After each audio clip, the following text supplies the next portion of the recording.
नमस्कार, स्वागत आहे आपल्या व्हिडिओमध्ये। आज आपण बघणार आहोत BSEचा शेअर आहे। BSEचा शेअर क्रॅश का झाला। जवळजवळ सकाळी आज ज्यावेळेस ओपन झाला त्यावेळेस तो 17 ते 18% मायनसमध्ये ओपन झाला होता, पण डे एंडला तो 13 ते 14% मायनसमध्ये क्लोज झाला, म्हणजे खालून 5 ते 6% रिकव्हरी आली। ठीक आहे, तर बघूयात आपण ॲक्च्युअल रिझन बघूयात कशामुळे तो फॉल झाला।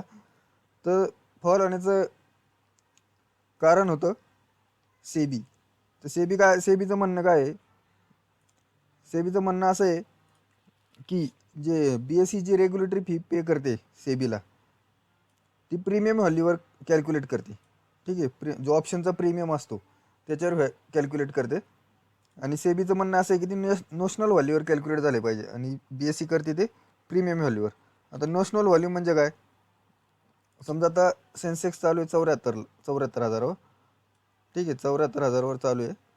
74 हजारचा CE आहे समजा 400 रुपये, 400 रुपये प्राईस चालू आहे त्याची।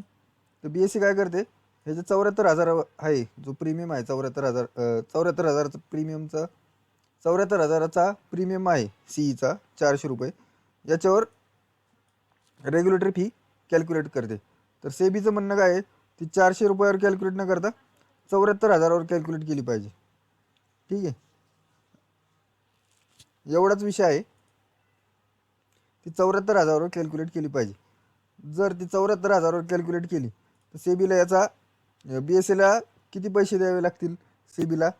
तर आणि ही जी आहे जी फी आहे ती BSEला सेबीला 2006 पासून 2023 पर्यंत द्यायची। त्याची ॲक्च्युअल व्हॅल्यू जर कॅल्क्युलेट केली तुम्ही, म्हणजे जवळजवळ 100 करोडच्या आसपास होती। त्यातली 1.5 करोड म्हणजे 1.66 करोड BSEनी सेबीला दिलेले आहेत ऑलरेडी। ते कशाच्या बेसवर?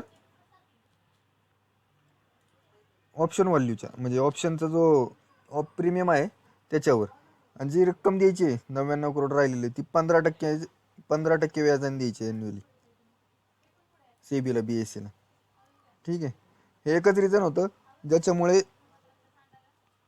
आज स्टॉकमध्ये जवळजवळ डे एंडला म्हणजे ओपन होताना BSEचा स्टॉक 17 ते 18% मायनस ओपन झाला होता। नंतर 5 ते 6% रिकव्हरी आली, बंद होता आणि तो जवळजवळ 13.5% बंद झाला। ठीक आहे, व्हिडिओ आवडला असेल तर लाईक शेअर सबस्क्राईब करा।